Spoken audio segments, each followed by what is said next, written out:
poner grabar. Ahí estamos grabando la clase. Habíamos completado la unidad 3 la semana pasada y hablamos de los modelos contables, ¿no? Planteamos distintos modelos contables a partir de las variables que lo definen, como los criterios de medición, unidad de medición contable y el capital a mantener. Con esa unidad, con la 3, completamos lo que sería la parte general de la materia, y a partir de la unidad 4 empezamos a ver el patrimonio en particular. A ver si están viendo la filmina de Caja y Bancos. Sí, profe. Bien. Entonces hoy vamos a arrancar con la unidad 4, con esta unidad del activo, en donde vamos a estudiar este rubro del activo, ¿no? Y vamos a hablar, o vamos a ver qué es caja y bancos, o según la doctrina, disponibilidades. Si nos remitimos a la definición que da la Real Academia Española, habla de la pieza o sitio destinadas en las tesorerías, bancos y casas de comercio para recibir y guardar el dinero, producto de cobranza, o los valores que sirvan para hacer pagos, digamos, ¿no? O que tengan liquidez similar. Según la bibliografía, cuando hablemos de caja y bancos, nos vamos a referir a todo lo que puede utilizarse para adquirir bienes o para cancelar deudas. Representa, digamos, el rubro más líquido de la estructura patrimonial, es decir, que es aquel que está disponible en cualquier momento. No tiene ninguna restricción en cuanto a su disponibilidad. Es por esa razón que anteriormente este rubro era denominado disponibilidades. Para darle una precisión más terminológica, se lo corrigió y se lo nombró a partir de la reforma de la Resolución Técnica 9 como caja y banco, para referirse estrictamente al dinero, ya sea físico, metálico o fiduciario, o bien bancario. Según la Resolución Técnica 9, como recién les decía, incluye el dinero en efectivo, ya sea en cajas o en bancos, tanto en el país como en el exterior. Y además se van a incluir en este rubro otros valores que tengan poder cancelatorio y liquidez similar. Y ahí estamos viendo y se está mencionando dos características de este rubro, que son la liquidez y el poder cancelatorio.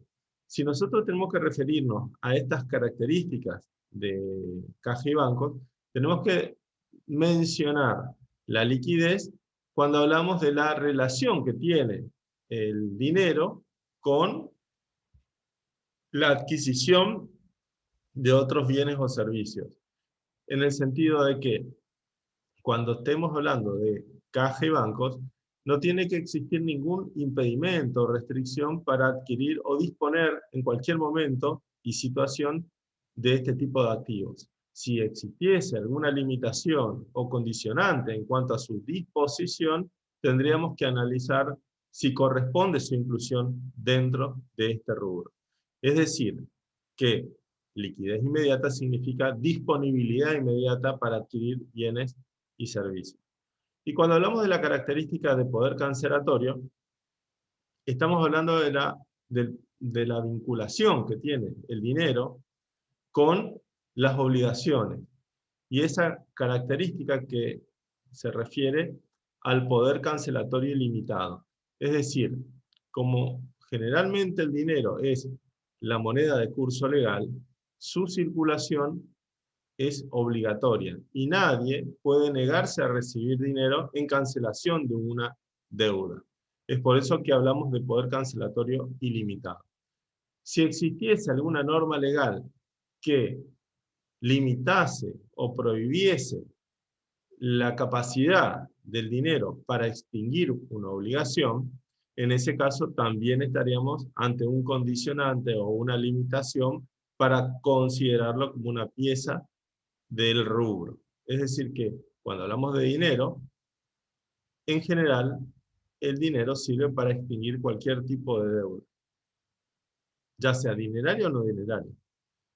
Bien, como decíamos recién, es el rubro más líquido de la estructura patrimonial. Y por esa razón, el dinero es el primero que vamos a estudiar cuando avanzamos con la parte particular de la materia. ¿Qué elementos integran el rubro caja y banco? Como bien lo dije, tenemos que hablar del dinero en efectivo, ya sea en billetes o en monedas. También vamos a hablar de los saldos en cuentas corrientes bancarias, en pesos y en monedas extranjeras.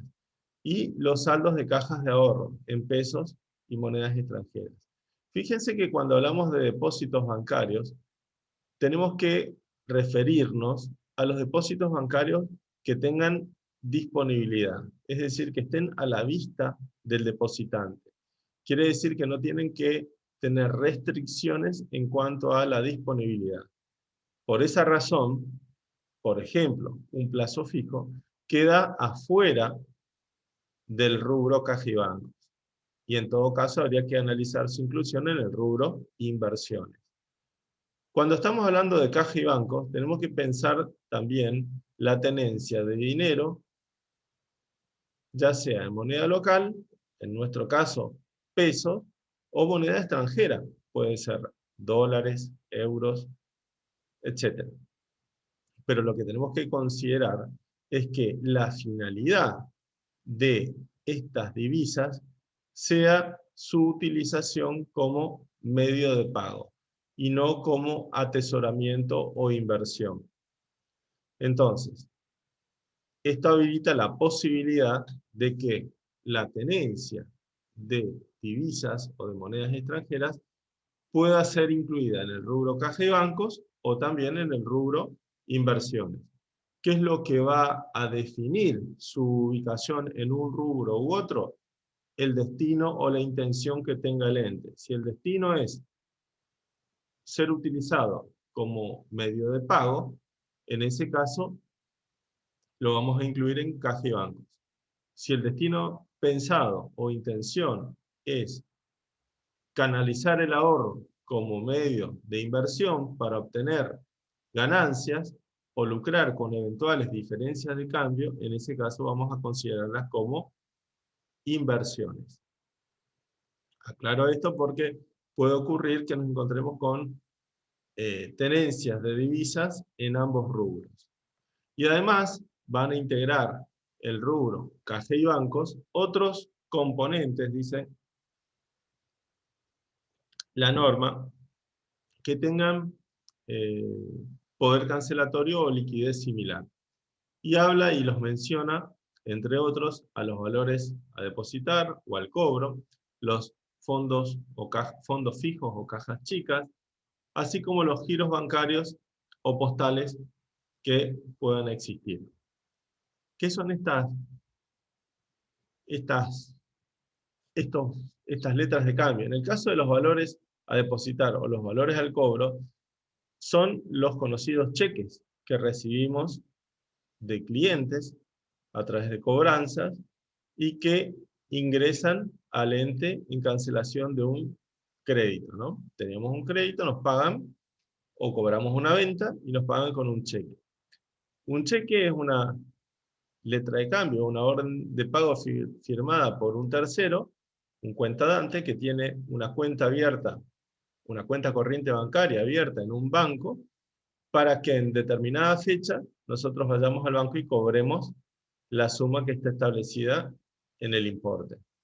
Entonces, los cheques, que pueden ser de dos tipos, los cheques pueden ser comunes, que son los cheques que se confeccionan a la fecha de confección, es decir, no se puede diferir el pago, o los cheques de pago diferido, es decir, aquellos cheques que tengan un diferimiento en la fecha de cobro. Entonces, los cheques, así ingresados al ente, se van a incorporar a este rubro. Ahora bien, tenemos que diferenciar los cheques en cuanto a la fecha. ¿Por qué? Si yo les estoy diciendo que una de las características del rubro es la liquidez inmediata, entonces tenemos que pensar que los cheques tienen que estar a fecha de cobro. Es decir, que vamos a considerar como integrantes del rubro caja y bancos solamente aquellos cheques que ya estén al cobro. Como ustedes saben, un cheque se puede cobrar en la fecha de vencimiento o 30 días corridos posteriores. Transcurridos esos 30 días, el cheque está vencido y no se puede cobrar más. Entonces, ¿cuándo un cheque va a estar en caja de banco? Cuando sea la fecha o esos 30 días corridos posteriores. Caso contrario, si el cheque tiene una fecha de diferimiento, o sea, no es un cheque al presente, no lo vamos a poder considerar como elemento de caja de banco y lo vamos a tener que incluir en el rubro créditos, ¿sí?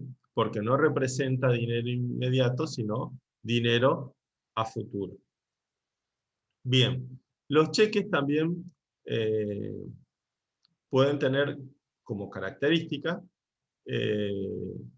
la plaza, es decir, cuando recibimos un cheque tenemos que ver de qué plaza es la, la sucursal, o mejor dicho, tenemos que ver dónde queda la sucursal de cobro. Y esto nos va a establecer la situación de que si vamos a poder cobrar el cheque o lo vamos a tener que presentar al banco, digamos, para su acreditación. Por ejemplo, si nosotros tenemos domicilio comercial en Posadas y yo recibo un cheque del banco XX Plaza Posadas o sucursal Posadas, ese cheque lo vamos a poder cobrar porque está dentro de esta ciudad donde nosotros operamos. Ahora, si el cheque que nosotros recibimos es un cheque de la sucursal Corrientes, lo que vamos a hacer es, vamos a agarrar ese cheque, una vez que se haga la fecha de vencimiento, lo vamos a depositar en nuestra cuenta y vamos a cobrar el cheque por la vía de acreditación. Es decir, que ese cheque no lo voy a cobrar por ventanilla, sino que lo voy a ver acreditado en una cuenta corriente bancaria. Eso lo que va a indicar es si el cheque es al cobro o al depósito, ¿sí? Y lo mismo pasa con los cheques cuando son cruzados o no son cruzados. ¿Qué significa que un cheque esté cruzado? Un cheque es cruzado cuando el firmante del cheque quiere digamos, que el cobrador lo reciba por la vía de acreditación bancaria, que no lo pueda pagar por ventanilla. Entonces, ¿qué hace? Le hace dos rayitas en en la esquina superior izquierda, le traza dos rayas y lo cruza. Entonces el banco, cuando recibe un cheque cruzado, sabe que no lo puede pagar por ventanilla, sino que lo tiene que acreditar. ¿Bien? También tenemos que tener especial cuidado con los cheques cuando son librados con la aclaración, por ejemplo, no a la orden. ¿Qué quiere decir? Un cheque, cuando recibimos un cheque, eh, tiene entre otros elementos el importe, la fecha de vencimiento, la sucursal de pago, pero también tiene el destinatario del cheque. Entonces, puede ocurrir, o lo correcto es que el cheque esté nominado, es decir, que esté indicada la persona, es decir, nosotros o la empresa, que es quien va a cobrar el cheque. Ahora bien, puede ocurrir, como les decía, que el cheque esté en blanco, es decir, que el destinatario esté sin completar. En ese caso, y esto se hace para posibilitar el endoso del cheque, o mejor dicho, la libre circulación del cheque, o por otras razones, en ese caso, el cheque tendrá que ser completado por la persona que lo quiera cobrar. Si yo recibo el cheque y está mi nombre, para cobrarlo voy a tener que, en el reverso, firmar, poner mi documento, mi domicilio y presentarme por ventanilla. Si el cheque está cruzado, entonces voy a hacer lo mismo, o sea, voy a firmar atrás, poner mis datos y lo voy a depositar por caja o en una terminal que ahora ustedes ya deben conocer, las terminales de autoservicio, que son esos equipos electrónicos que lo que hacen es recibir los cheques para su acreditación. Yo les decía que los cheques pueden ser no endosables. ¿Qué quiere decir? Un cheque, cuando está a nombre de alguien, o cuando está el portador, puede ser entregado a un tercero. Por ejemplo, a un proveedor. ¿Para qué? Para pagarle una deuda. Entonces, ¿qué tengo que hacer si quiero endosar un cheque? Tengo dos opciones. Se lo entrego sin endosar, con lo cual yo me libero de la cadena de endoso, o si está a mi nombre, lo endoso atrás. ¿Qué quiere decir que lo endoso? Si está a nombre mío el cheque en la parte frontal, lo que hago es en la parte trasera, firmo y pongo mi DNI. Y se lo entrego al beneficiario o al endosatario sería, ¿no? Entonces, el que recibe ese cheque, por ejemplo, un proveedor, me va a hacer un recibo porque yo le estoy pagando una deuda, algo que para mí era una obligación, y en ese caso el cheque va a poder ser cobrado por el proveedor, que podrá a su vez nuevamente endosarlo o podrá cobrarlo en el banco, en su banco. Bien, si el cheque está a mi nombre y tiene al lado la leyenda no a la orden, significa que no lo puedo endosar. Es decir, que ese cheque solamente lo voy a poder cobrar yo, que es la persona nominada. Muchas veces se toma este recaudo o se pone esta leyenda a los fines de garantizar que el que recibe el cheque sea quien en definitiva lo cobre, ¿sí? Y que no sea otra persona, ¿no? Entonces el banco en ese caso, cuando viene esa leyenda, tiene la obligación de verificar la identidad de la persona que lo recibe y que sea quien lo cobra. ¿Bien? Cuando, ya le dije, cuando los cheques son diferidos, o sea, tienen fecha futura, no van a estar dentro de caja y banco, sino que van a estar dentro de otro rubro que se llama cuentas por cobrar. ¿Qué más? Con respecto a los cheques. Bueno, creo que con eso más o menos les di los pantallazos o pautas que deben tener en cuenta a la hora de operar con cheques, ¿no? Los, algo que por ahí es interesante, digamos, saber, es que el cheque es una letra de cambio librada por una persona que tiene una cuenta corriente bancaria abierta y en donde a la fecha de vencimiento tiene que tener eh, fondos depositados o autorización para girar en descubierto para que ese cheque sea abonado. Pero una operatoria que se suele realizar es el descuento de cheques. ¿Qué significa?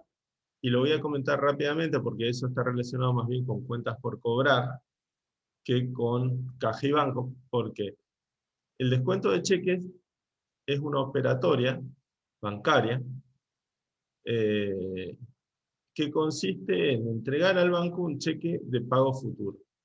Y en ese caso el banco lo que hace es adelantarnos los fondos del cheque. El cheque en ese caso va a quedar en manos del banco y el banco, una vez que se presente la fecha, lo va a cobrar.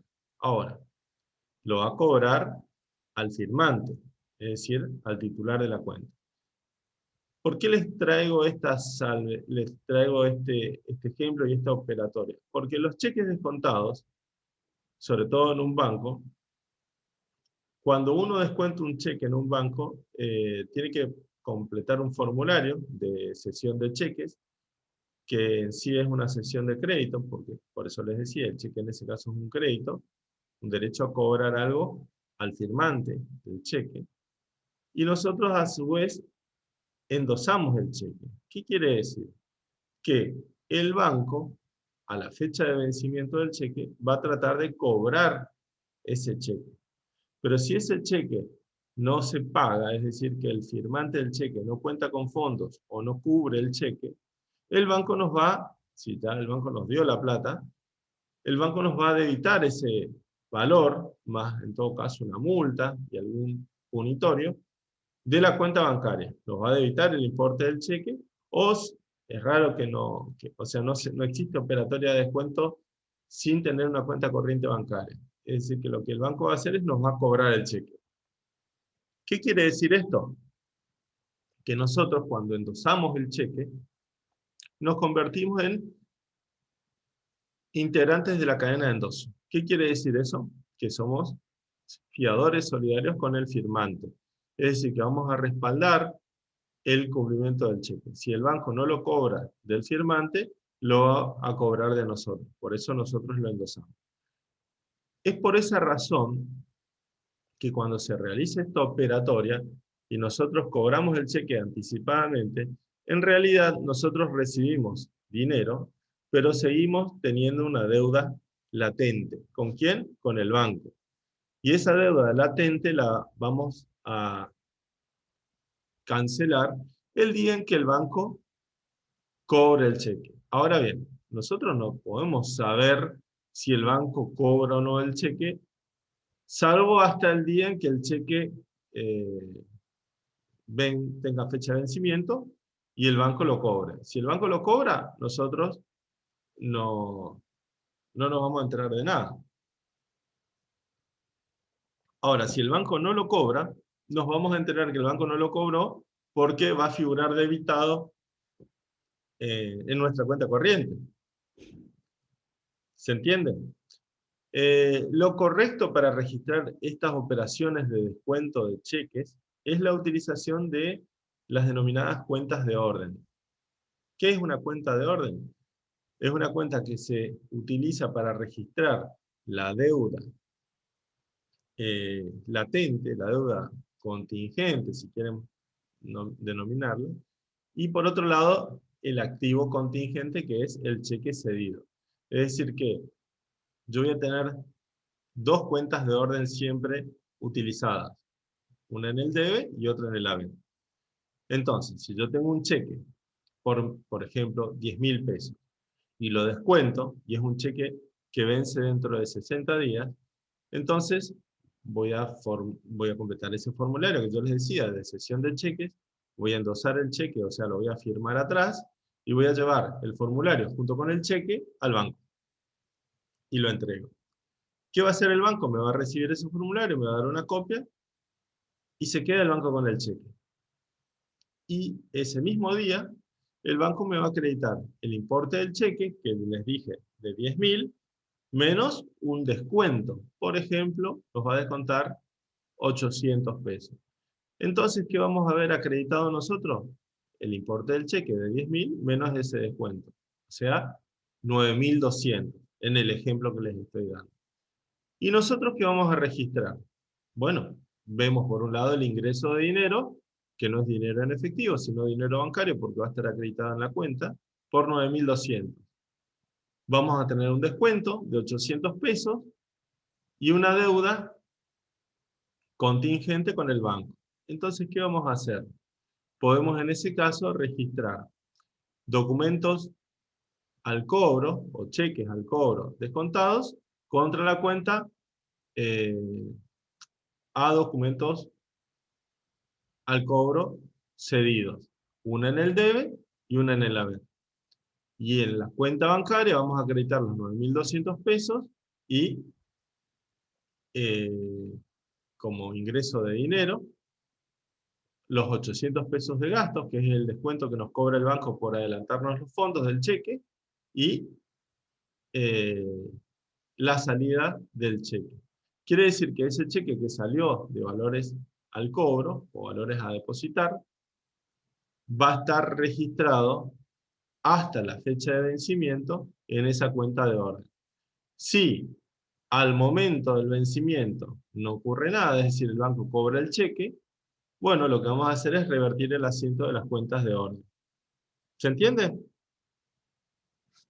Eso como operatoria muy habitual con, con los cheques de terceros, ¿no? Siempre, algo que no les aclaré, digamos, cuando nosotros estamos hablando de caja y bancos, perdón si se me escapó, y hablamos de los cheques que integran este rubro de caja y bancos, estamos refiriéndonos a los cheques de terceros que recibimos y que no tienen nada que ver con los cheques propios que podemos llegar a emitir. Si nosotros tenemos una cuenta corriente bancaria, el banco nos va a entregar un talonario de chequera, que podrá ser una chequera física, o sea, cheques de papel, o cheques electrónicos. Un cheque electrónico o un cheque físico es lo mismo de los cheques que hablamos, pero en ese caso es una obligación que emitimos, una deuda que emitimos al momento de entregar un cheque a un proveedor, por ejemplo, o a un acreedor. En ese caso no estamos hablando de los cheques que integran el rubro caja y banco. Está aclarado esa situación. Bueno, ¿qué más integra el rubro caja y banco? Los fondos fijos. Los fondos fijos, o también cajas chicas, son apartamentos que se hacen de las cuentas de recaudación, es decir, de la cuenta o de la caja principal, para hacer frente a gastos de menor cuantía. Se denomina fondo fijo porque generalmente el fondo es una suma disponible a cargo de un responsable, es decir, una persona que es el responsable del fondo fijo, y que lo va a tener que manejar. Eh, la diferencia con la caja chica es que la caja chica quizás también sea un apartamento de la caja principal, pero no tiene la metodología de utilización o de reposición que la del fondo fijo. El fondo fijo generalmente se constituye eh, con un cheque, es decir, que nosotros le entregamos un cheque propio al responsable, y el responsable cobra el cheque para disponer de los fondos del fondo fijo. Esa persona lo que va a hacer va a utilizar esos fondos para reponer los gastos que realicen las personas autorizadas para hacer. Con determinada periodicidad, podrá ser semanalmente o mensualmente. Ese fondo fijo es depurado. ¿Qué quiere decir? Que el responsable del fondo fijo se presenta en tesorería y hace una rendición en planilla de su fondo fijo. Entonces, lo que hace es, si tiene un fondo fijo constituido por una suma, por ejemplo, 10.000 pesos, él lo que va a hacer es va a traer la planilla con el detalle de los gastos que deben estar autorizados y realizados, y los comprobantes respaldatorios, y el remanente del fondo fijo. Entonces, cuando nosotros sumamos los comprobantes que fueron abonados por el responsable del fondo fijo, más el importe que debe tener el responsable, es decir, el saldo de dinero, eso nos va a tener que dar la suma del fondo. Y lo que se hace es, se le confecciona un nuevo cheque por la diferencia, de manera que él vuelva a tener la suma fija establecida en el fondo. Con la caja chica es un poco más flexible, es decir, el responsable o varios responsables lo que hacen es disponer de una caja que se retira de la cobranza en efectivo y se tiene para afrontar gastos de menor cuantía. Los gastos, como les decía, de menor cuantía, por ejemplo, los gastos menores a 1.000 pesos se van a abonar por fondo fijo o por caja chica, y todo gasto superior a ese monto mínimo se va a tener que abonar por tesorería mediante la confección de cheques. De esa manera, la totalidad de los gastos de la empresa van a estar perfectamente canalizados, digamos, ¿no? Es decir, que no van a existir pagos que no tengan su responsable autorizado. Entonces, el fondo fijo lo que representa es una suma de dinero que está ahí para hacer frente a gastos menores. Lo que se tiene que hacer cuando llega la fecha de cierre es la depuración. ¿Para qué? Para que en el caso de que en el fondo fijo haya comprobantes de gastos y no haya dinero, estos gastos se devengan, se imputen a las cuentas que corresponden y se dé de baja o se realice la reposición del fondo fijo. Los giros bancarios o los giros postales son instrumentos, también medios de pago, que podemos recibir en cobranza de operaciones de ventas o de de cuentas por cobrar. Un giro postal se suele utilizar cuando en determinada localidad no existe una entidad bancaria, es decir, no existe una sucursal, pero sí una oficina postal.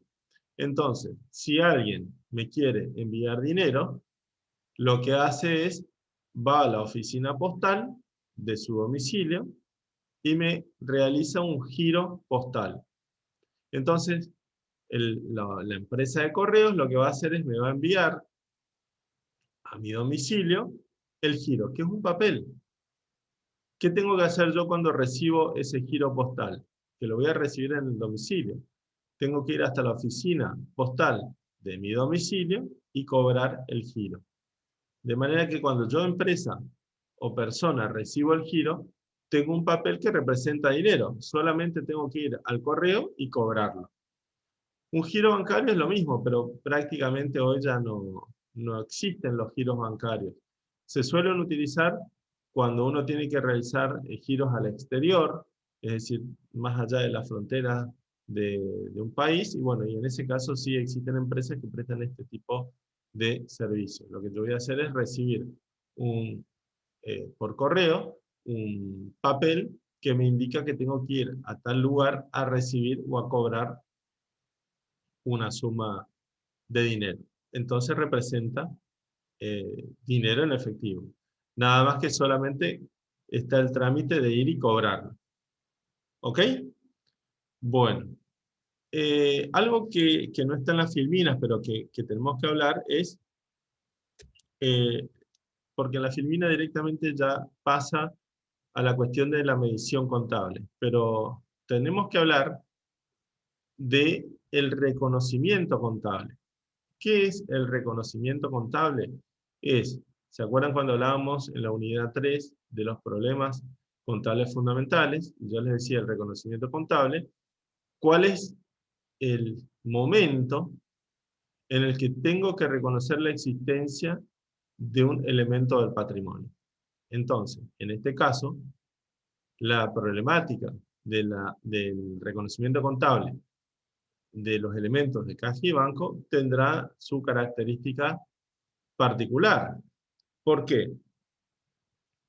Porque si yo tengo que identificar el momento en que ingresa el dinero a la empresa, tendré que pensar en qué comprobante es el que va a respaldar ese ingreso. Y acuérdense que estamos hablando de dinero en efectivo, cheques o saldos en cuentas bancarias. Si hablamos del dinero en efectivo, el dinero, saben ustedes que es al portador, es decir, el dinero, que es el dinero papel o dinero metálico, pero que es dinero fiduciario. ¿Qué significa esto? Que es dinero emitido y respaldado por la autoridad monetaria de un país, es de aceptación general y de circulación obligatoria. Quiere decir que tiene respaldo de la autoridad monetaria. La autoridad monetaria respalda con sus activos el valor del dinero y la libre circulación del mismo.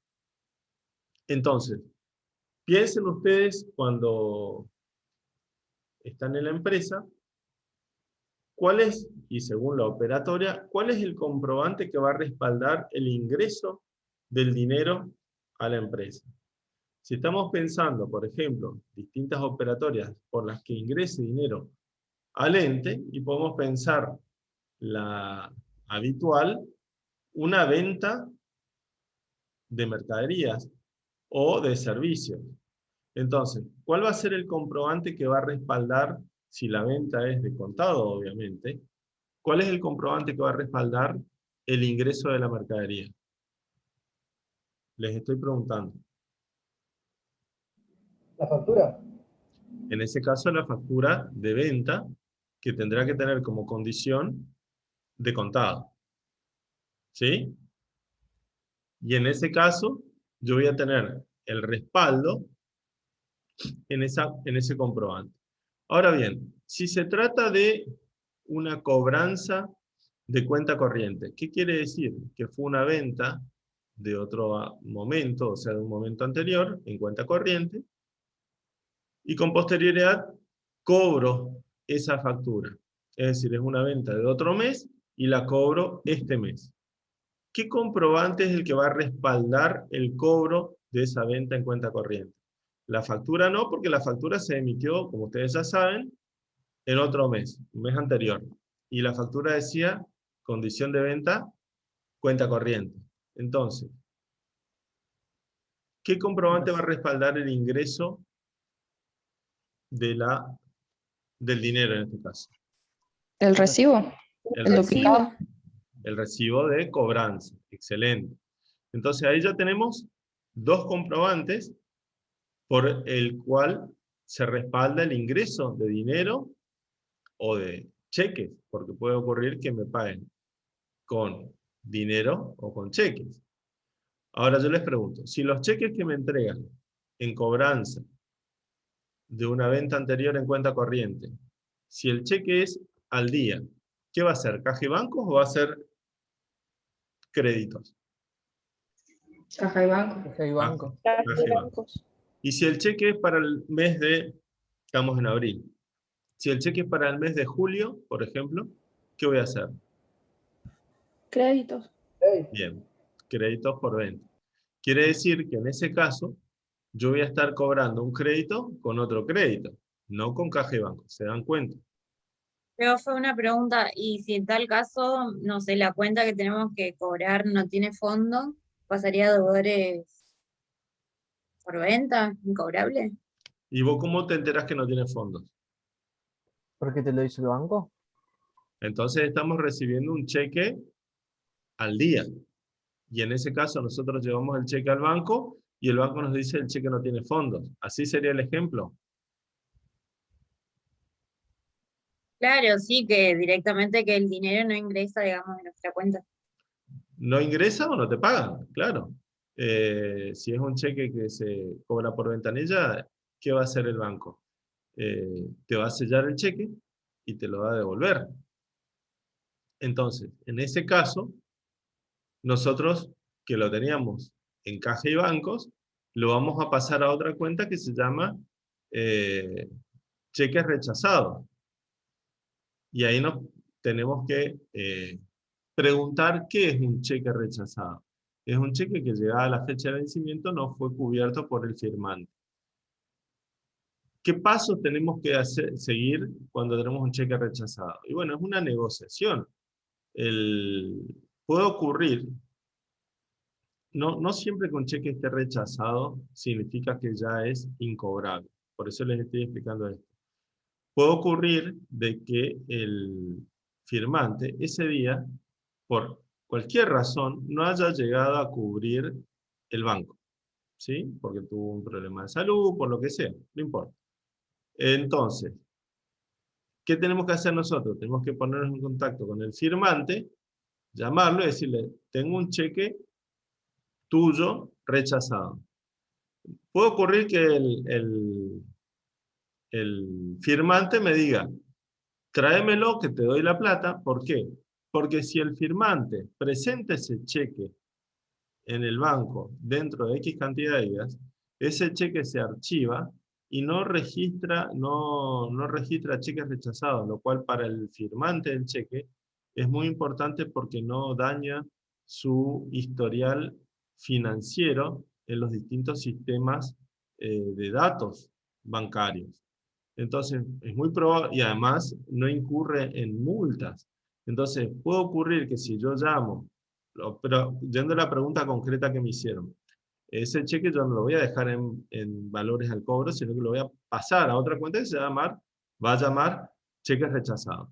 Ahora, es probable que yo llame al firmante y el firmante me diga, tráeme el cheque y yo te doy el efectivo. Listo, entonces ese cheque se lo damos y cuando me da el efectivo primero, yo le doy el cheque rechazado. Y terminó el problema. Agarré la plata y va a ingresar a caja. O también puede ocurrir que el firmante me diga, tráeme el cheque rechazado y te voy a dar un cheque para dentro de 20 días que yo ya resuelvo mi problema. Nosotros vamos a pensar si nos conviene, y bueno, si es un mismo cheque del firmante, es probable que aceptemos, le vamos a aplicar unos intereses, porque me está corriendo la fecha de cobro o de pago, mejor dicho, unos días, entonces le voy a decir, bueno, mirá, el cheque yo lo tendría que haber cobrado, voy a cobrarlo dentro de 30 días, agregarle tantos pesos de interés. Entonces, ¿yo qué voy a hacer? Tengo otro cheque que va a estar ingresando, seguramente le voy a hacer un recibo de cobranza nuevo, en donde voy a poner el ingreso del cheque por reemplazo de cheque tal. Entonces, ese cheque nuevo que ingresa va a respaldar el ingreso del cheque nuevo y la salida del cheque rechazado. ¿Se entiende? Y si hay un cobro de intereses, o hay veces que se cobran inclusive los gastos, que el banco cuando rechaza un cheque, si el cheque es rechazado en una cuenta bancaria nuestra, nos va a aplicar una comisión. Entonces, todos esos gastos por rechazo de cheque, es probable que nosotros se lo traslademos al cliente para no tener que soportar nosotros esos gastos. Entonces, ahí lo que vamos a hacer es reflejar ese ingreso adicional financiero que en todo caso va a compensar los gastos que mi banco me hubiese cobrado al momento del rechazo. Entonces, hablábamos del ingreso del efectivo, venta de contado, o sea, factura o ticket de venta de contado, o ingreso de cobranzas, recibos de cobranza. ¿Qué otra operatoria puede dar ingreso de fondos al ente? Puede ocurrir que, digamos que tomemos un crédito bancario, por ejemplo, o un crédito financiero en una entidad o compañía financiera. En ese caso, van a ingresar los fondos una vez que nosotros suscribimos toda la documentación respaldatoria de la operatoria de préstamo.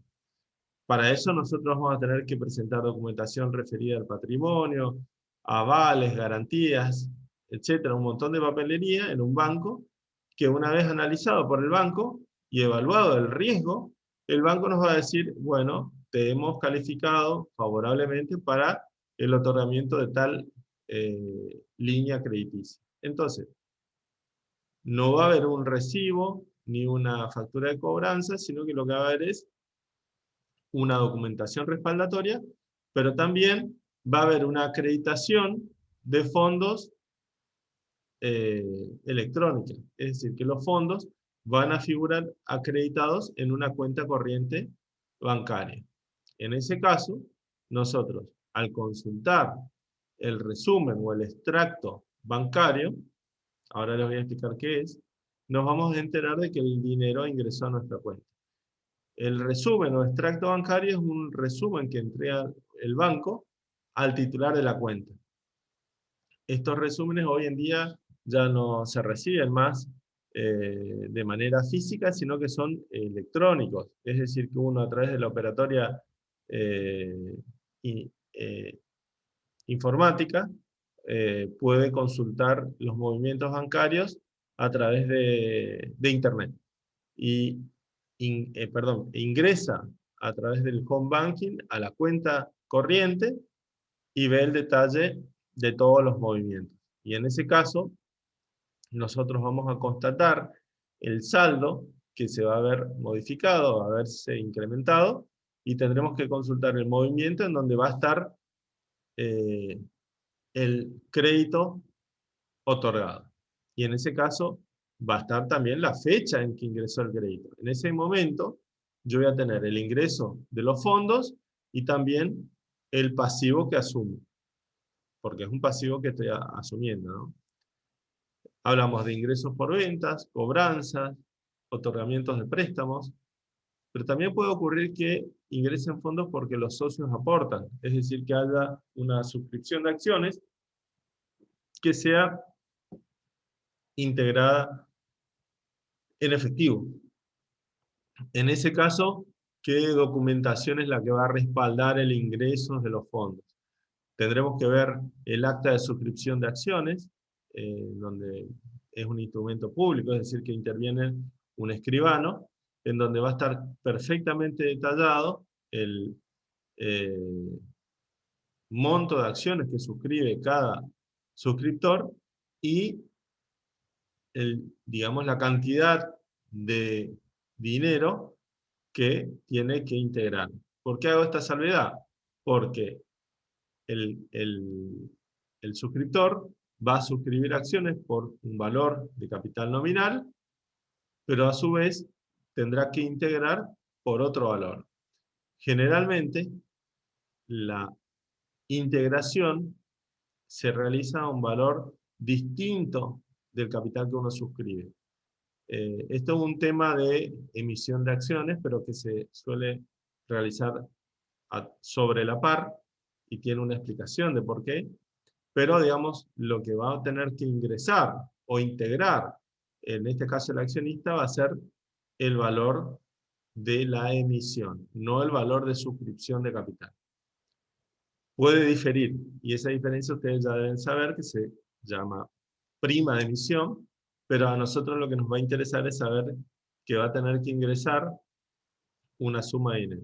¿Cómo podrá integrar el accionista? Y bueno, puede traer el dinero en efectivo y lo hace ingresar por caja, o sea, pasa por la tesorería y le entrega el dinero al tesorero, o nos puede entregar un cheque propio, o sea, un cheque del suscriptor, y ingresa por caja, y en ese caso la empresa le va a tener que entregar un recibo, ya sea por el efectivo aportado o por el cheque que ingresa. Siempre estemos hablando de aportes dinerarios, porque en caso de realizarse aportes en especie, no estaríamos hablando de un ingreso de caja y banco, sino de otro rubro del activo. ¿Ok? Bien.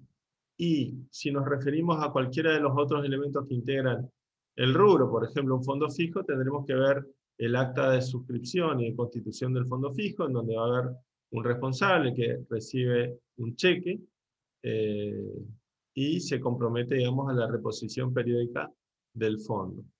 Y cuando hablamos de giros postales o bancarios, obviamente que vamos a tener el comprobante que lo recibimos de manera postal o electrónica. ¿Ok? Bien. Eso en cuanto al reconocimiento contable, que es lo que nos va a indicar a nosotros sobre la existencia de un elemento de este rubro, o sea, de caja o de banco. Y hago esta salvedad porque, como recién les decía, el dinero se acredita, mejor dicho, me rectifico, se constata mediante la existencia, si hablamos del dinero físico. Y la existencia demuestra la tenencia, pero no la posesión. Y en eso quiero ser muy claro. Que yo vea o constate mediante un arqueo el dinero, ¿qué quiere decir que haga un arqueo? Que recuento el dinero físico me va a permitir a mí conocer la existencia, pero no me permite a mí acreditar la propiedad. ¿Qué quiere decir? Yo el dinero lo veo, pero no sé si es de la empresa. ¿Cómo yo puedo saber si el dinero es de la empresa o no? Porque en el dinero no existe la nominatividad. El dinero se acredita al portador, es decir, quien tenga el dinero es el que lo tiene. Ahora, ¿cómo yo sé si ese dinero es de la empresa o es producto de que alguien lo robó y lo puso ahí? No lo puedo demostrar. En cambio, con un cheque sí, porque en el caso del cheque, el cheque tendrá que estar acreditado, digamos, el firmante y además el destinatario, que en este caso es la empresa o beneficiario. Entonces, el respaldo de estos activos provendrá de un comprobante, ya sea un ticket de venta contado o un recibo de cobranza. De esa manera, yo me aseguro de que el dinero provino de tal operatoria. Ahora bien, pasamos a la medición contable. Como ustedes ya saben, Una vez que un activo existe, lo tengo que medir, lo tengo que pesar, le tengo que tomar la estatura. Y en el caso de los activos, tenemos distintas reglas de medición. Una de las reglas de medición es el valor nominal. ¿Qué significa el valor nominal? El valor nominado en el activo. Y en el caso de los activos dinerarios, o en el caso, mejor dicho, de todos los activos de caja y banco, justamente por ser activos dinerarios, por representar moneda de curso legal, son aquellos que representan unidad de medida. ¿Y qué es la unidad de medida? Acuérdense, cuando hablábamos de modelos contables, decíamos que la unidad de medida es aquel patrón de valor que adopta la contabilidad para expresar sus mediciones. La contabilidad adopta como unidad de cuenta o unidad de medida la monetaria, la moneda de curso legal, el dinero, de circulación obligatoria y respaldo del Estado. Entonces, hablar del valor nominal como regla de medición de los elementos que integran caja y banco, es decir, que la cuantía contable de estos activos va a estar dada por el valor escrito en ellos. Si hablamos de dinero en efectivo, tendremos que ver la denominación de los billetes o monedas. Entonces, ¿qué voy a hacer? Voy a hacer un recuento de ellos y veré su medición contable. Es automática la medición. Si hablamos de saldos bancarios, cajas de ahorro o cuentas corrientes, tendremos un extracto bancario que reportará el saldo en unidades de dinero, ¿sí? Tantos pesos. Entonces, automáticamente medidos, ¿sí? Ya nos está indicando el saldo del informe bancario, la cantidad de unidades contables que representa este activo bancario. En el caso de los cheques, también los cheques tienen, digamos, los cheques que son emitidos bajo legislación argentina, deben ser confeccionados en pesos. Entonces, los cheques representan tantos pesos a cobrar. Quiere decir que en todos los casos de estos activos, la medición es automática. No hay que recurrir a ninguna regla de medición adicional. Se van a medir por su expresión monetaria nominal. Tendremos que tener algún cuidado especial con los activos dinerarios en moneda extranjera. ¿Qué quiere decir esto? Que tendremos que convertirlos a, digamos, por la expresión nominal, pero a un tipo de cambio del momento de la medición. ¿Qué es el tipo de cambio? Los activos dinerarios, en este caso las divisas, cotizan en lo que es el mercado oficial de cambios. ¿Qué es el mercado oficial de cambios? Es el mercado en donde cotizan todas las divisas que son de circulación en esta zona del mundo. En esta zona del mundo estamos en lo que se conoce como la zona del dólar, ¿sí? La zona occidental, y todas las divisas que cotizan son las que pertenecen a esta zona, y que se diferencian, por ejemplo, a otra zona, que es la zona del sudeste asiático, en donde no es, digamos, la zona del dólar. ¿Por qué les digo esto? Porque si ustedes, por ejemplo, reciben como cobro una operación rupias de la India, esa es una divisa que no cotiza en este mercado de divisas de la zona del dólar. Entonces tendrán que ver cómo pasan las rupias a una moneda, por ejemplo el dólar, y del dólar pasan a la moneda local. Esa es la salvedad. Entonces, si tenemos o estamos hablando de saldos de caja o bancos en moneda extranjera, o sea, tenemos dólares, euros, reales, guaraníes, o la moneda que sea de la zona del dólar, lo que vamos a hacer es convertirlos al tipo de cambio del día. Y en el caso de los activos en moneda extranjera, tendremos que tomar el tipo de cambio comprador. ¿Qué quiere decir eso? Siempre cuando hablamos del tipo de cambio, comprador o vendedor, estamos refiriéndonos a la entidad cambiaria, ¿sí? Si nosotros tenemos, por ejemplo, dólares y queremos pasar a pesos, la casa de cambios o el banco lo que va a hacer es nos va a comprar los dólares. Entonces, nos va a liquidar la operación al tipo de cambio comprador. Ahora, alguien me podría preguntar con algo de picardía. Si yo tengo dólares y los quiero convertir en la contabilidad a pesos, ¿qué tipo de cambio voy a utilizar? ¿Y por qué por qué me hago esa pregunta? Porque seguramente puede surgir esa pregunta en el final y más vale saberla antes. En Argentina, por diversas razones, tenemos multiplicidad de tipos de cambio. Una vez llegué a ver un informe periodístico que hablaba de 20 tipos de cambio. Dólar ahorro, dólar turista, dólar MEP, dólar, etc. Dólar supermercado, etc. Entonces, ¿por qué les hago esta salvedad? Porque si ustedes tienen dólares y los quieren liquidar en el mercado oficial, por ejemplo, van al banco y los quieren vender, el banco les va a pagar 90 pesos por cada dólar, que es la cotización, o 95 pesos por cada dólar.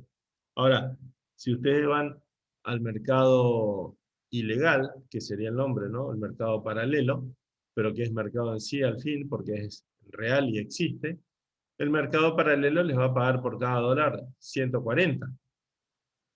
Entonces uno no significa que se pregunte dónde los va a vender, porque la respuesta es obvia. La pregunta es, ¿cómo los contabilizo? ¿Los contabilizo al mercado oficial, legal, o al mercado paralelo o informal? ¿Qué creen ustedes? ¿Qué opinan ustedes?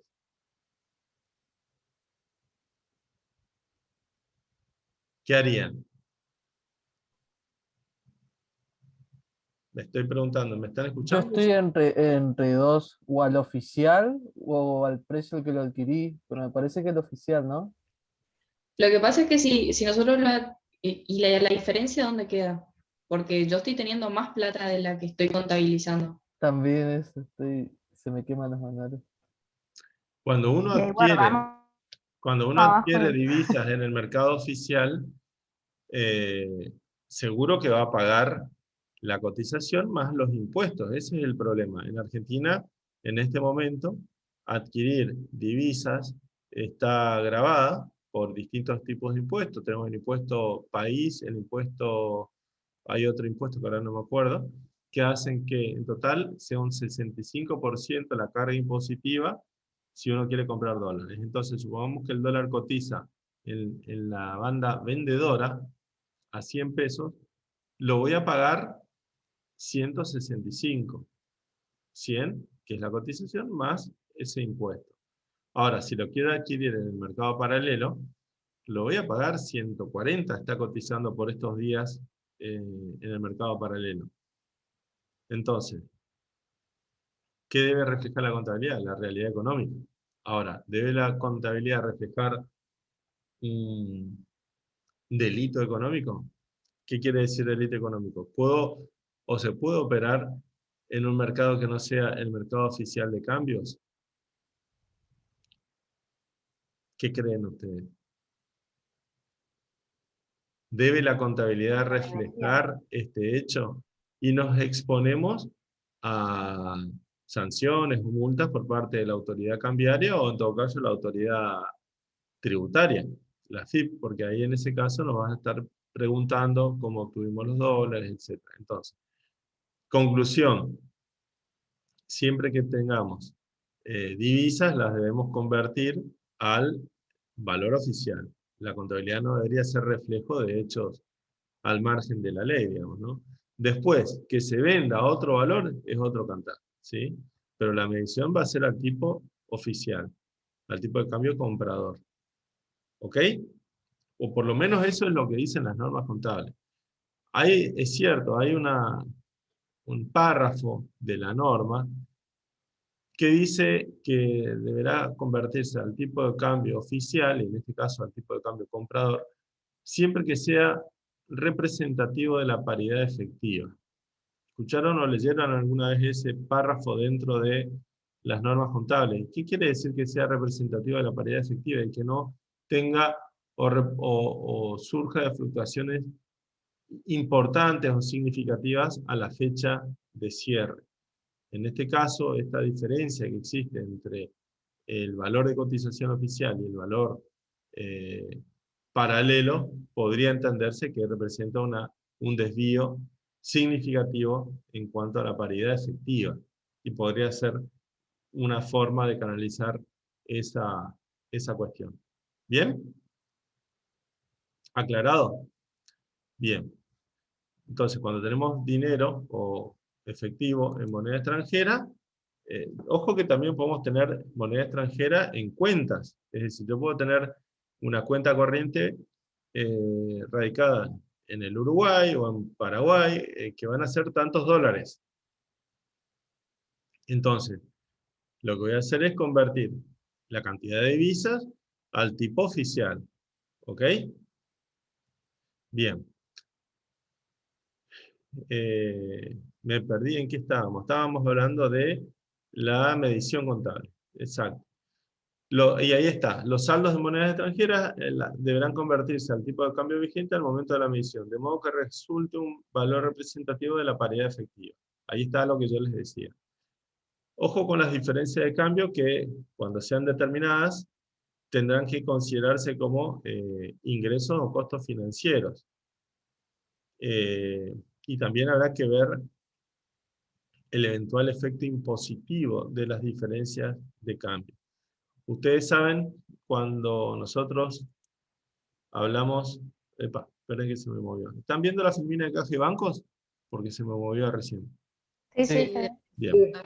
Acuérdense que cuando nosotros hablamos de Caja y Bancos, hay un tema importante que es el ajuste por inflación, en donde, si estamos hablando de tenencias de pesos, estamos hablando de una partida monetaria.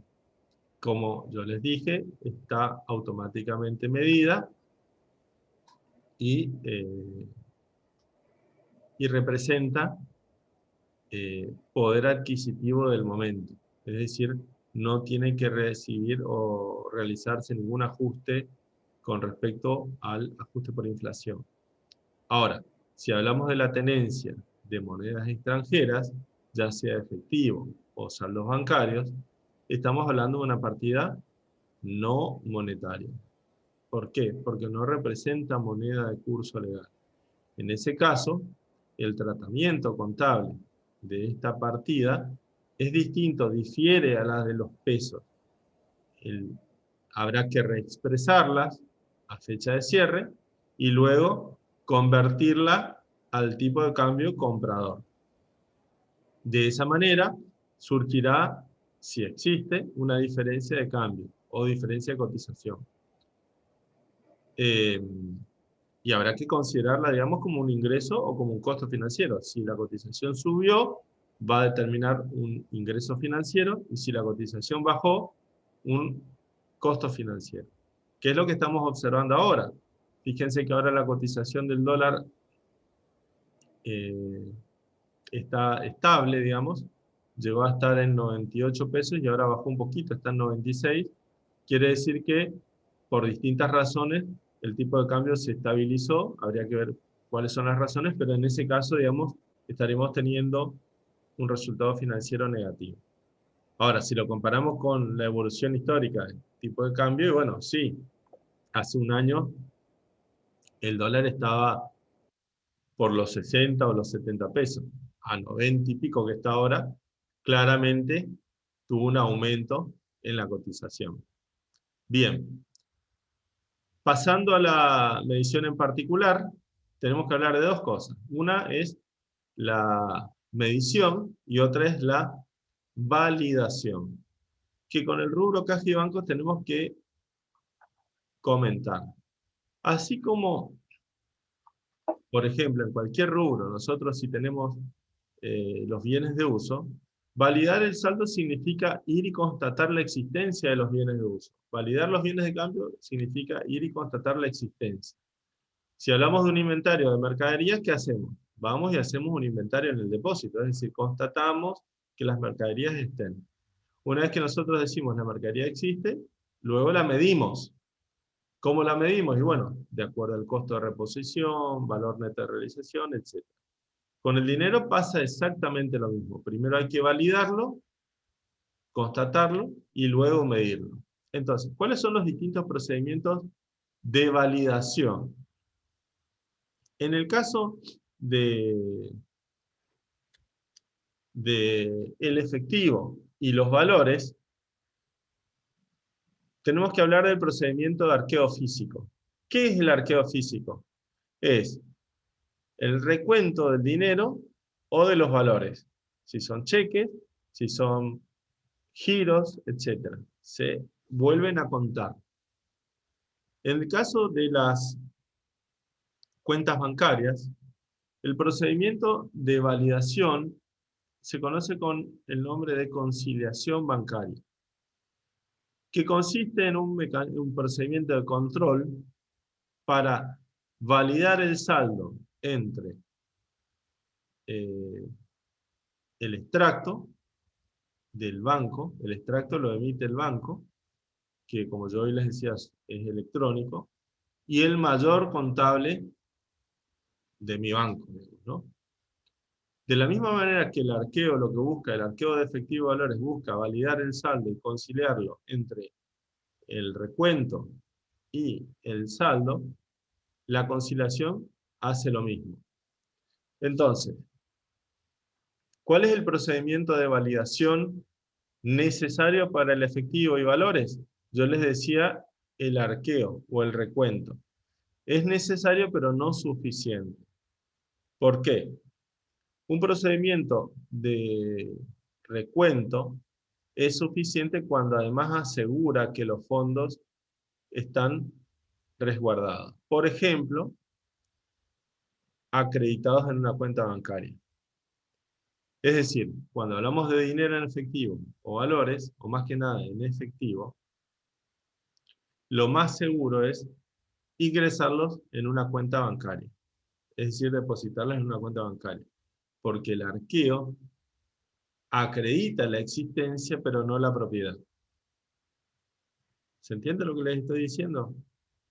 Yo voy a poder constatar la existencia del dinero con el arqueo, pero además voy a asegurarme si después tengo, por ejemplo, la boleta de depósito de ese dinero en el banco. Entonces, más concluyente que un arqueo es una boleta de depósito. ¿Qué les quiero decir? Hasta les digo, me evita el arqueo.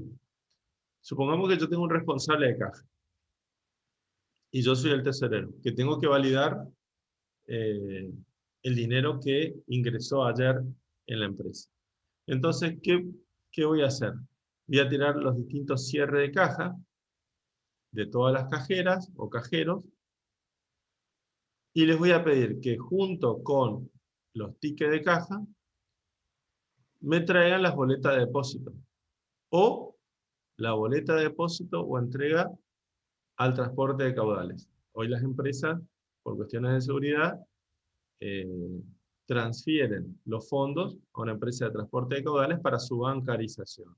Entonces, si a mí me traen los tickets de caja y abrochado al ticket la boleta de depósito del fondo, de los dineros, ya estoy seguro de que el dinero existe y que además está resguardado en una cuenta bancaria a nombre de la empresa y que solo va a poder ser utilizado o disponible por un firmante del ente.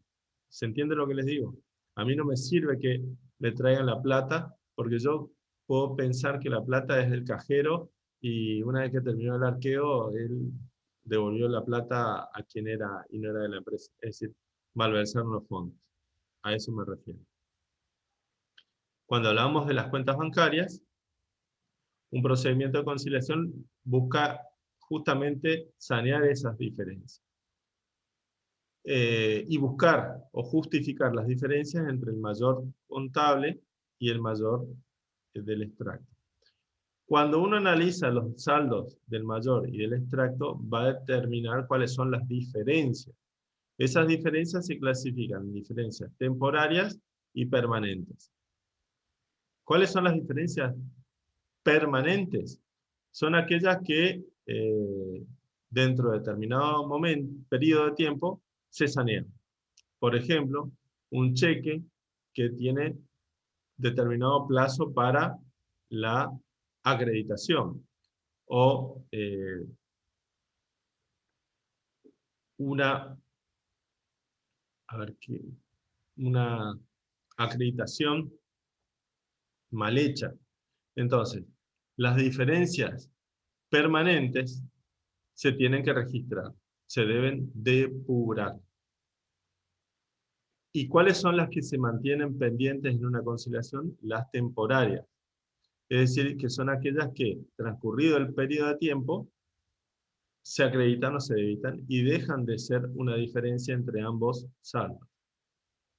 Por ejemplo, si estamos revisando el extracto bancario y encuentro débitos por gastos de comisiones que cobra el banco y que todavía no han tenido su respectivo registro contable, va a ser una diferencia entre ambos saldos. ¿Qué tengo que hacer? Mientras yo no registre ese gasto, no va a desaparecer esa diferencia. Tengo que registrarla. ¿Se entiende? Una diferencia temporaria, por ejemplo, puede ser que yo deposite hoy, fin de año, un cheque. Entonces, en la cuenta bancaria, el cheque va a estar depositado, es decir, en el mayor ya va a estar incrementado el saldo. Pero el banco tiene un plazo de hasta 72 horas para acreditar el cheque. Entonces, ese es un ejemplo de diferencia transitoria. Lo que se hace es, se justifica la diferencia en la conciliación. Existen distintos tipos de conciliaciones, pero todas buscan lo mismo. Una es la que parte del saldo del extracto para llegar al saldo del mayor. No es la recomendable. Otra es la que parte del saldo del mayor para llegar al saldo del extracto. Es la recomendable. ¿Por qué? Porque uno tiene los movimientos contabilizados. ¿Y qué es lo que uno hace en ese procedimiento de conciliación? Va a puntear los movimientos registrados que estén en el extracto. Entonces, me van a quedar movimientos sin puntear que tendré que analizar si son temporales o definitivos. Si son definitivos, lo que voy a hacer es los voy a registrar en el libro contable y van a desaparecer como diferencia. Y si son temporales, quiere decir que las voy a terminar viendo en el mayor o en el extracto después de un periodo de tiempo. Y se sanean automáticamente. Y hay otra conciliación que se llama cuadrada, que parte de ambos saldos para llegar a un saldo intermedio. Tampoco les recomiendo, pero bueno, en la bibliografía van a encontrar bastante ejercitación al respecto. ¿Ok? Y en cuanto a los procedimientos de validación y control de los fondos fijos, el procedimiento que se conoce con el nombre de depuración es aquel que busca restar del fondo aquellos comprobantes respaldatorios de gasto, que no representan fondo, sino un gasto pendiente de devengamiento. Entonces, generalmente, la reposición se realiza en los momentos de cierre de mes o en los momentos de cierre de ejercicio, con la finalidad de reponer el fondo a su importe original y contabilizar los gastos que estén incluidos en el mismo.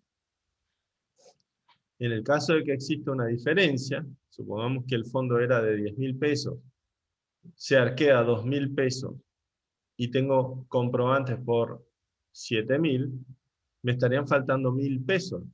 Vuelvo al ejemplo. Tengo en el fondo arqueado 2.000, comprobantes por 7.000, 2.000 más 7.000 suman 9.000. Y el fondo que fue constituido por 10.000 significa que faltan ¿cuánto? 1.000 pesos. En ese caso, por eso se designa un responsable habrá que hacerle firmar un vale de adelanto de haberes por 1.000 pesos al responsable, que no puede justificar esa diferencia, y se le va a descontar de sus haberes. Generalmente en esos casos, ese responsable también en su liquidación de haberes, de sueldo, tiene un adicional por manejo de caja, para que justamente él, por esa responsabilidad mayor y ese riesgo contingente de faltantes,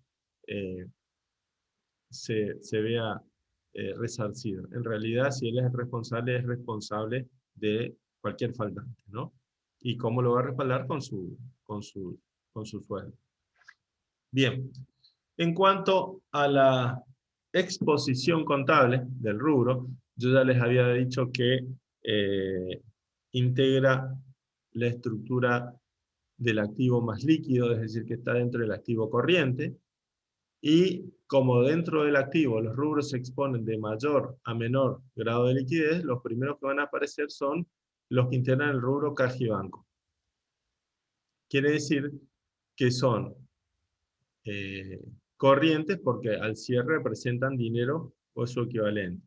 Aclara, digamos, la resolución técnica que también integrarán los activos corrientes los que representen dinero equivalente en el transcurso de 12 meses posteriores al cierre, pero no se refiere puntualmente a caja y banco. ¿Por qué? Porque caja y banco ya es efectivo o equivalente al cierre. Puntualmente se refiere a los demás activos, por ejemplo, créditos, que en el lapso de 12 meses se vuelvan efectivo o equivalente. Bien, entonces, se los va a exponer de manera sintética, es decir, agrupados en un total, y en todo caso, el detalle lo vamos a ver en la información complementaria. Cualquier situación existente y que implique una limitación a la disponibilidad de los fondos, tendrá que ser salvada en la información complementaria. ¿Qué significa esto? Ustedes no lo vivieron, pero en el 2001, ustedes eran muy chicos, hubo una crisis económica muy grande, y en esa crisis económica en el país, aparte del dinero, el Estado tuvo que recurrir a la emisión de lo que se conoce como cuasimonedas. ¿Por qué les doy este ejemplo? Porque esas cuasimonedas, que en una de esas ustedes deben recordar, circulaban como la moneda de curso legal, como los pesos. Entonces, me acuerdo que en ese momento teníamos las LECOP, que tenían inclusive igual denominación que los pesos, circulaban como los pesos, es decir, las empresas recibían por ventas pesos y LECOP. Ahora, ¿con qué salvedad? Las LECOP, que significan letras de coparticipación, son letras de cambio que emitía la tesorería y giraba la provincia. ¿Por qué? Porque como la recaudación impositiva no le alcanzaba, no podía cubrir el mínimo de transferencias por ley de coparticipación federal de impuestos, completaba la coparticipación adelantándole letras. ¿Y las provincias qué pasaba? Recibían pesos y recibían LECOPs. Entonces las provincias pagaban e inyectaban al mercado pesos y LECOP. Pagaban sueldos del personal con pesos y LECOP. Y esos pesos ingresaban en las empresas porque la gente iba y compraba bienes y servicios con estos medios de pago. Entonces una empresa se encontraba con esta situación, que en caja y bancos tenían tantos pesos y tantos LECOP. Y según las provincias había otras cuasimonedas. Había en Buenos Aires los patacones, y ahora no me acuerdo, pero era un popurrí de cuasimonedas, que después, a lo largo de los años, en el 2004, el Estado los absorbió, y se saneó y volvimos a algo más normal, que es tener una única moneda. Pero ¿qué pasa? Cuando nosotros encontramos estas cuasimonedas, teníamos limitaciones en cuanto a la disponibilidad. Por ejemplo, no tenían poder cancelatorio ilimitado. ¿Por qué? Porque, por ejemplo, como eran letras de coparticipación, y yo tenía eso en la caja, con las LECOP yo no podía pagar lo que sea. Podía pagar impuestos coparticipables, pero por ejemplo no podía pagar recursos de la Seguridad Social, que son por ejemplo los aportes de los empleados por jubilaciones y obras sociales, que no son recursos coparticipables. Entonces, ese activo financiero, LECOP, que estaba en la caja, tenía cierta restricción o cierta limitación en cuanto a su disponibilidad. No tenía el poder cancelatorio ilimitado, tenía un poder cancelatorio limitado. Yo con las LECOP podía pagar los sueldos del personal hasta determinado porcentaje, podía pagar a proveedores, podía adquirir bienes, pero no podía pagar de todo. Entonces, la pregunta es, ¿era caja y bancos? Ahora no, porque gracias a Dios no existe, pero lo que les estoy poniendo como ejemplo esto, que puede volver a ocurrir si la crisis se agrava, o si la recaudación disminuye, el Estado va a emitir cuasimonedas. Hay provincias en donde el Estado emite cuasimonedas. Entonces, ¿qué pasa con estos cuasiactivos? Y tienen una restricción. Y bueno, esa restricción hay que aclararla, salvarla en la información complementaria. De igual manera, por ejemplo, si en nuestras cuentas bancarias tenemos algún impedimento o bloqueo para disponer de los fondos. Por ejemplo, si nosotros tenemos fondos depositados en una cuenta corriente bancaria y nos cae un embargo, ¿saben lo que es un embargo preventivo? Es cuando un juez con facultades le ordena al banco restringir la disponibilidad de los fondos de la persona. Entonces, yo que tengo los pesos depositados en una cuenta bancaria, no voy a poder disponer de esos pesos para pagar sueldos, cheques o lo que sea. Van a estar bloqueados los fondos. Los fondos siguen siendo míos, pero están congelados. Entonces, esa limitación a la disposición de los fondos también habrá que salvar y aclarar. Por ejemplo, me cae un embargo de fondos el 31 de diciembre, yo tengo caja y bancos, pero ¿son disponibles? No. Entonces, ¿qué voy a hacer? Los voy a informar como saldo al cierre, pero en la información complementaria voy a aclarar la restricción a la disponibilidad de los fondos. Y así con todas las cuestiones que afecten también a los demás componentes del rubro.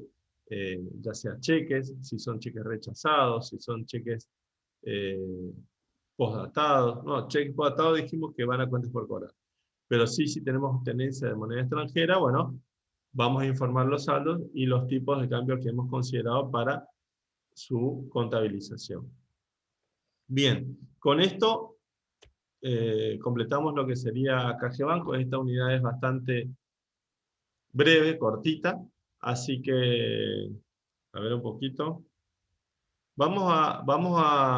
Sé que me van a odiar, pero vamos a arrancar. Tenemos 10 minutos todavía, así que voy a arrancar con la unidad que sigue. Hoy viene con ganas de dar clase, y ustedes con ganas de tomar clases. Así que vamos a arrancar con la unidad que sigue, solo para plantear, ¿no? Así, ¿qué pasó acá? Quiero compartir.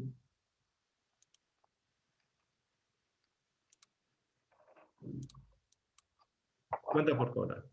Bien. ¿Están viendo ahora la filmina de cuentas por cobrar? Sí. Bien. Sí, profe. Bueno, vamos a plantear por lo menos este tema, así ya la semana que viene ya avanzamos porque está un poquito más largo.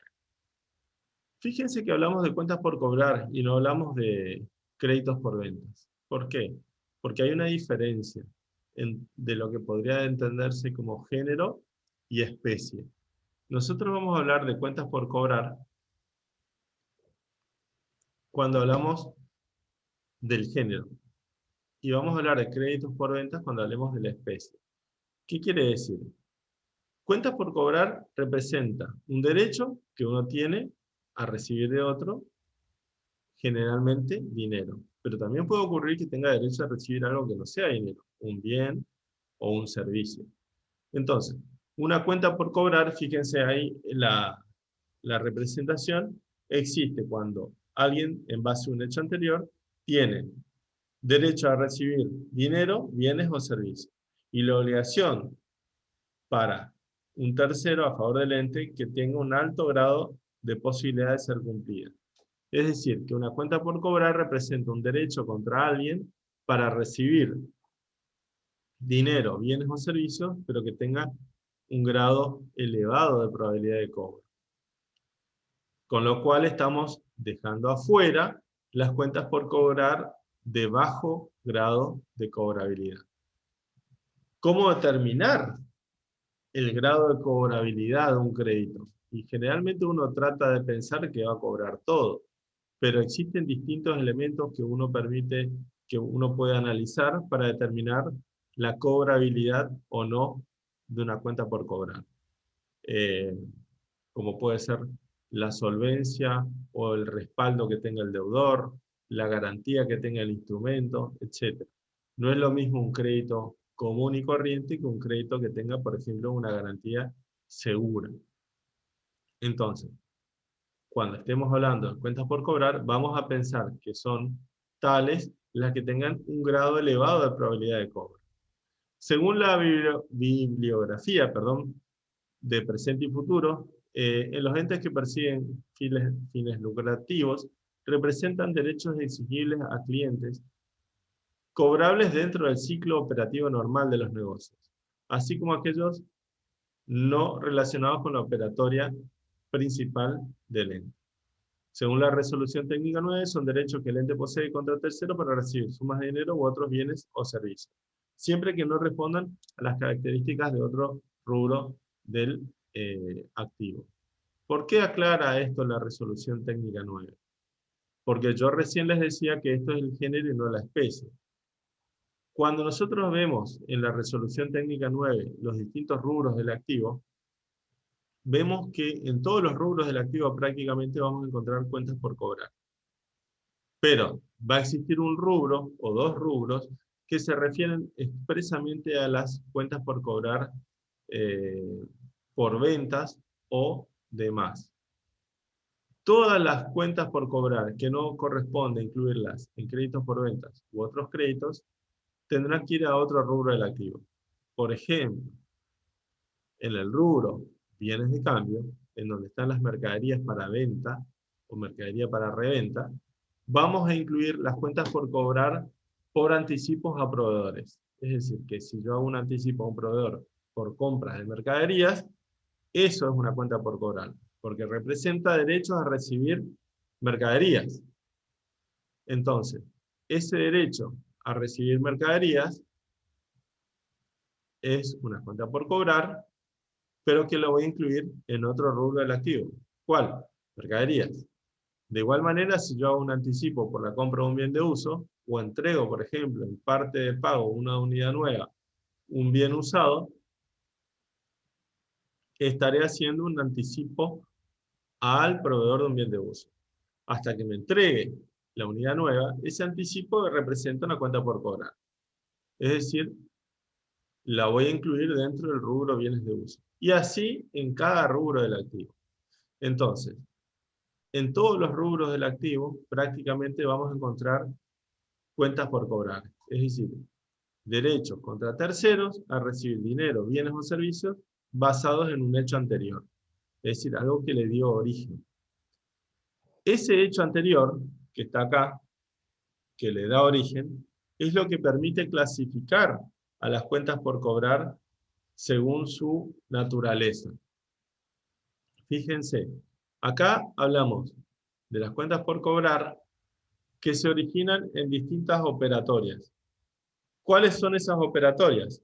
Podemos hablar de ventas de bienes, prestaciones de servicios, préstamos financieros, refinanciaciones, indemnizaciones, anticipos a proveedores, compras o inversiones en títulos de deuda públicos o privados, compras de títulos de capital, como por ejemplo las acciones de una empresa o los fondos comunes de inversión, constitución de un depósito a plazo fijo en una entidad financiera. Son operatorias que lo que hacen es originar un derecho contra un tercero a recibir dinero, bienes o servicios. Entonces, independientemente de la operatoria que le da origen, el o la cuenta por cobrar deberá ser incluida en distintos rubros. Por ejemplo, las cuentas por cobrar que se originen en ventas de bienes o prestaciones de servicios deberán ser consideradas en los créditos por ventas de bienes o prestaciones de servicios. Los préstamos financieros, por ejemplo, le presto dinero a un empleado, a un accionista, a un administrador o a un tercero, significa que le estoy prestando dinero, no le estoy vendiendo algo, le estoy prestando dinero y él me lo va a tener que devolver. O si le estoy refinanciando un crédito anterior, o voy a cobrar una indemnización, en ese caso esas cuentas por cobrar deberán ir a parar a otros créditos, es decir, otro rubro del activo. Los anticipos a proveedores por compras de distintos tipos de bienes deberán ser incluidos en el rubro del bien del que voy a recibir. Si se trata de bienes de cambio, en bienes de cambio. Y así, si se trata de bienes de uso, en bienes de uso. Si se trata de anticipos por compras de intangibles, en intangibles. Y por ejemplo, las inversiones en títulos de deuda, las inversiones en títulos de capital o los plazos fijos serán inversiones. Es decir, toda esta operatoria genera, vuelvo para atrás, toda esa operatoria que las entiendo como el hecho anterior, origina derechos del ente a favor de un tercero, para recibir dinero, bienes o servicios. Entonces, ese hecho anterior se refiere a esa operatoria. Si ese hecho anterior ocurrió, generó el nacimiento de una cuenta por cobrar. Quiere decir que yo voy a tener que reconocer una cuenta por cobrar cuando entienda que esta operatoria se encuentra realizada. Después lo que vamos a ver, pero no va a ser hoy, sino la semana que viene, cuando yo entiendo que una venta está hecha, o la prestación de un servicio realizado, cuando un préstamo está hecho, etc. Y qué documentación respaldatoria es la que le da sustento o respaldo, valga la redundancia, a esa operación.